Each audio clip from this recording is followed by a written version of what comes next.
আসসালামু আলাইকুম প্রিয় দর্শক, ডাকসু নির্বাচন শেষ হওয়ার পরই জাহাঙ্গীরনগর বিশ্ববিদ্যালয়ের ছাত্র সংসদের নির্বাচন হয়েছে, মানে জাকসু নির্বাচন হয়েছে। এবং বিস্ময়কর ঘটনা হলো, মানে অভূতপূর্ব আমি বলবো, আমি জীবনে কখনো এরকম শুনিনি যে কোনো একটা ছাত্র সংসদ নির্বাচনের ভোট গণনা করতে 3 দিন লেগে যায়। 3 দিন ধরে কেবল ভোট গণাই হচ্ছে। এবং এরই মধ্যে এটা এত প্রেশার পড়েছে যারা ভোট গণনা করছিলেন, এটা স্বাভাবিক, ম্যানুয়াল পদ্ধতিতে ভোট গণনা হচ্ছে, কিন্তু তাদের ম্যানুয়াল পদ্ধতিতে কি এর আগে হয় নাই বহু নির্বাচন হয়েছে, তখন কিন্তু এত ঝামেলা হয়নি। এবারে ঝামেলা হচ্ছে এই কারণে তাদের ম্যানুয়াল পদ্ধতিতে ভোট গণনার কোনো প্রস্তুতিই ছিল না। কথা ছিল তারা মেশিনের মাধ্যমে গুনবে, কিন্তু শেষ মুহূর্তে মেশিনের মাধ্যমে গোনা হয়নি, ম্যানুয়াল পদ্ধতিতেই গোনা হচ্ছে। এই যে প্রস্তুতি না থাকার কারণে যে বাড়তি চাপ, এই চাপ সহ্য করতে না পারে একজন শিক্ষকের মৃত্যু পর্যন্ত হয়েছে। জীবনে কখনো শুনেছেন যে ভোট গণনার চাপ সহ্য করতে না পেরে একজন একজন ভোট গণনাকারীর মৃত্যু হতে পারে? উনি বিশ্ববিদ্যালয়ের শিক্ষক, ওনার তো কাজ ভোট গণনা নয়, তারপরে ওনারা স্বতঃস্ফূর্তভাবে এই কাজগুলি করেন। এবং সেই কাজ করতে গিয়ে একটা ইয়াং শিক্ষার্থী, উনি খুবই জনপ্রিয় একজন শিক্ষক ছিলেন, ওনার এই যে মৃত্যুটা, এই মৃত্যুর দায়টা কে নেবে? কাউকে না কাউকে নিতে হবে। আমি মনে করি এর দায়িত্ব সম্পূর্ণ বিশ্ববিদ্যালয়ের কর্তৃপক্ষে দেওয়া উচিত, এবং এই জন্য বিশ্ববিদ্যালয়ের কর্তৃপক্ষের বিরুদ্ধে হত্যা মামলা হওয়া উচিত, আমি এটা মনে করি।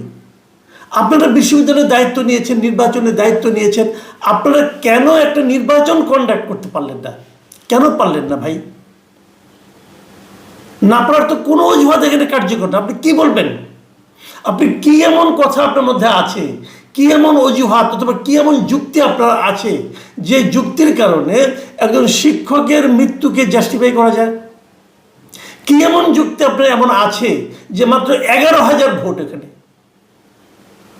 11,000 ভোটের একটা বিশ্ববিদ্যালয়ে ভোট গণনা করতে 3 দিন লাগানো যায়? কি যুক্তি ভাই বলেন? এবং সেখানে যে অনেক প্রার্থী গুলার খুব সমস্যা, তাও কিন্তু না। মানে জাকসু কেন্দ্রীয় সংসদে 25টা পদের প্রতিদ্বন্দ্বিতা করছে মাত্র 177 জন। আহামরি কোনো প্রার্থীও কিন্তু না যে অনেক প্রার্থী অনেক গুনতে হচ্ছে, তাও তো না। তাহলে আপনারা পারলেন না কেন?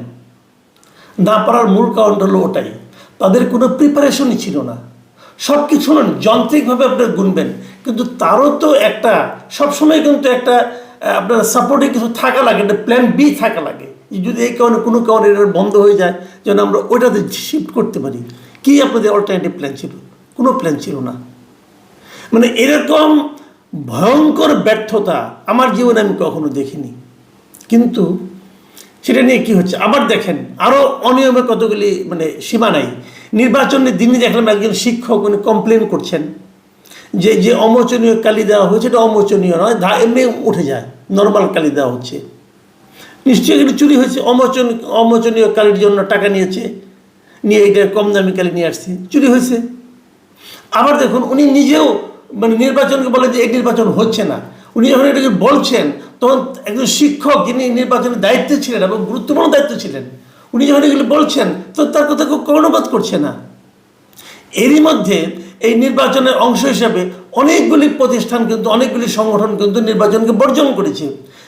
জাতীয়তাবাদী ছাত্রদল তারা নির্বাচন বর্জন করেছে, প্রগতিশীল শিক্ষার্থীদের সম্প্রীতির ঐক্য তারা বর্জন করেছে, ছাত্র ইউনিয়ন, ছাত্র ফ্রন্ট, স্বতন্ত্র, তারপরে এরা অনেকেই কিন্তু নির্বাচনটাকে বর্জন করেছে। কয়েকজন স্বতন্ত্র প্রার্থীও নির্বাচনটাকে বর্জন করেছে। কেন বর্জন করলো? এটা কিন্তু একটা গুরুত্বপূর্ণ বিষয়। বর্জনের এই জিনিস বর্জন করতে হলো কেন? কেবল অনিয়মের কারণে বর্জন করলো নাকি তাদের স্বভাবের কারণে বর্জন করলো? এটাও কিন্তু একটা প্রশ্ন।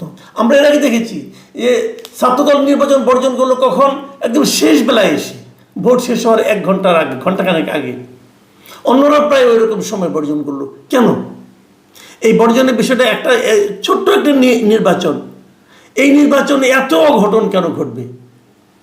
ঢাকা ইউনিভার্সিটিতে একটি বড় নির্বাচন হয়েছে, অনেক বেশি উত্তেজনা ছিল, এর প্রায় 4 গুণ ভোট ছিল ঢাকা ইউনিভার্সিটিতে। কোথায় সেখানে তো হলো না কিছু? তাহলে আপনারা পারলেন না কেন? এই নির্বাচন আমি যখন আজকে এই যখন রেকর্ডিং করছি তখনও পর্যন্ত ভোট গণনা শেষ হয়নি। রাত্র থেকে 11টা-12টা থেকে হবে কি না হবে আল্লাহ জানে। তারপর যে যারা বর্জন করেছে তারা এই নির্বাচনকে কতটুকু গ্রহণ করবে সেটা নিয়ে আরেক নাটক হবে। এটা আমরা দেখেছি যে এই যে মানে অযোগ্য লোককে যখন একটা বড় পদে বসিয়ে দেওয়া হয় তখন মনে হয় এই ঝামেলাগুলি হয়। আমি মনে করি নির্বাচনের সঙ্গে যারা দায়িত্বে ছিল ওদের প্রত্যেককে জবাবদিহিতার আওতায় আনতে হবে। যে জিনিসটা আপনি পারবেন না সেই জিনিসটার দায়িত্ব আপনি কেন নেবেন? আরেকটা কথা বলি, যে জিনিসটা বলি আলোচনা হয়তো শেষ করবো আমি। একটা জিনিস মাথায় রাখবেন যে ডাকসু নির্বাচন হয়ে গেছে আজকে কয়েকদিন হয়ে গেল। এখন আমি দেখছি যে সেই নির্বাচন নিয়ে কিন্তু বিএনপির পক্ষ থেকে, মানে ছাত্রদলের পক্ষ থেকে না, বিএনপির পক্ষ থেকে এটাকে নিয়ে নানা ধরনের আপত্তিজনক কথা বলা হচ্ছে, কারচুপির অভিযোগ তোলা হচ্ছে। বিএনপির এক নেতা, বিএনপির যুবদলের একজন মোনায়েম মুন্না, সে বলেছে যে ডাকসু না, এটা নাকি ইলেকশন ইঞ্জিনিয়ারিংয়ের মাধ্যমে শেখ হাসিনাকেও নাকি হার মানিয়েছে। শেখ হাসিনাকে হার মানালো কেমনে ভাইয়া? একটু বলেন তো, বুঝান তো আমার। শেখ হাসিনা তো ভোট না দিয়েই পাশ করে নিয়েছে।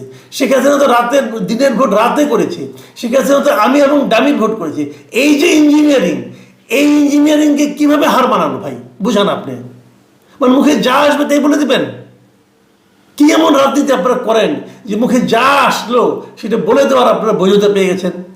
যখন এরকম একটা দায়িত্বশীল ব্যক্তি, উনি যুবদলের সভাপতি, উনি যখন এই ধরনের কথা বলেন তখন ছাত্র দলকে কিন্তু নানাভাবে পরিচিত করেন যে তোমরাও মানে না, তোমরা ওই নির্বাচনকে মেনো না, তোমরাও নির্বাচনের সম্বন্ধে এই সমস্ত কথাবার্তা বলো। কেন বলবেন আপনি? তাহলে আপনি একটা প্রমাণ দেন। এ পর্যন্ত ডাকসু নির্বাচনে আমি দেখেছি অনেকে অনেক কথা বলেছেন, কিন্তু এখন পর্যন্ত আমি কারোর কাছ থেকে একটা প্রমাণ পেলাম না। খালি সুইপিং কমেন্ট। কেন ভাই সুইপিং কমেন্ট আপনি কেন করবেন? এই সুইপিং কমেন্ট করার এখতিয়ার আপনাকে কে দিয়েছে? এটা তো হয় না।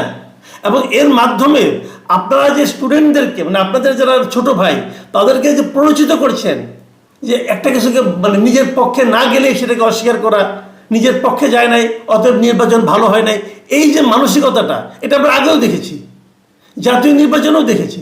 তো এই মানসিকতাটা তো গণতান্ত্রিক মানসিকতা নয়। গণতন্ত্রের ধর্ম হচ্ছে একজন জিতবে একজন হারবে। এখন যিনি হারবেন তিনি যদি সেটাকে না মানতে চান তাহলে তো হলো না, বরঞ্চ আপনাদের আত্মসমালোচনা করা উচিত যে কেন আপনারা পারলেন না। এই নেতাদের উচিত তার এসব ছোট ভাইদের নিয়ে ডেকে নিয়ে বসা, বোঝানো যে তোমরা কেন পারলা না। তো এটা তো আপনি করেন নাই কাজটা। আপনারা গড্ডালিকা প্রবাহে গা ভাসাচ্ছেন এবং গড্ডালিকা প্রবাহে গা ভাসিয়ে আপনারা ভাবতেছেন এই দেশের সবাই আপনাদেরকে দলে দলে যে ভোট দিয়ে আপনাদেরকে ক্ষমতায় বসিয়ে দেবে। ভাই দুনিয়াটা তো সহজ না। এই যে ভোট বড় মারাত্মক কিছু, আপনাদের বোঝা উচিত। আগের ভোট ভুলে যান, আগে কীভাবে ভোট হয়েছে, হুজুকে ভোট হয়েছে, এগুলোকে তখন ভুলে যান প্লিজ। এখন যার হাতে ভোট তাকে খুশি করার, তার জন্য কিছু করার চেষ্টা করুন, না হলে কিন্তু সামনে অনেক দুর্ভোগ অপেক্ষা করছে। প্রিয় দর্শক, আশা করি আমাদের যারা নাকি লিডার আছেন, যারা নেতা আছেন, তারা বুঝতে শিখবেন যে ক্ষমতার উৎস ওনারা না, ক্ষমতার উৎস জনগণ, ক্ষমতার উৎস সাধারণ ভোটার। সেটা কি ডাকসু হোক, কি জাকসু হোক, কি জাতীয় নির্বাচন হোক। প্রিয় দর্শক, এখন এই পর্যন্তই। আল্লাহ হাফিজ।